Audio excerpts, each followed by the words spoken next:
ചെറിയ രാത്രി എങ്ങനെ ഉണ്ടായിരുന്നു? ഉറക്കമൊക്കെ ശരിയായിരുന്നാ? അല്ലെന്നാ? ഇനിയാണോ ഉറങ്ങാൻ പോണം? ഒരു ബഹളം നോക്കോ, ഒരേലും ബഹളം. ഈ പെമ്പിള്ളേർ ഇങ്ങനെയാണോ കിടക്കാനുള്ളത്? ഇങ്ങനെയായിരുന്നു പെമ്പിള്ളേർ കിടക്കോ? ഇങ്ങനെയാണോ കിടക്കുന്നത്? ഞാനിപ്പോ എന്തോ വേണമെന്നാ നീ പറയുന്നത്? മസാജ് ചെയ്യണമെന്നാ? അയ്യോ അയ്യോ അയ്യോ അയ്യോ അയ്യോ. മതി. ഇല്ല ഇല്ല, എനിക്കൊന്നും പറ്റില്ല, ഇനി ചെയ്യില്ല.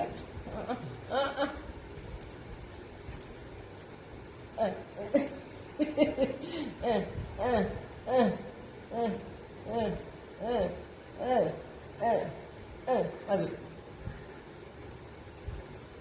ഇല്ലേ, പറ്റില്ലേ? ഇനി വേണോ? ഓഹോ, പിടിച്ച ടോ ടോ ടോ ടോ ടോ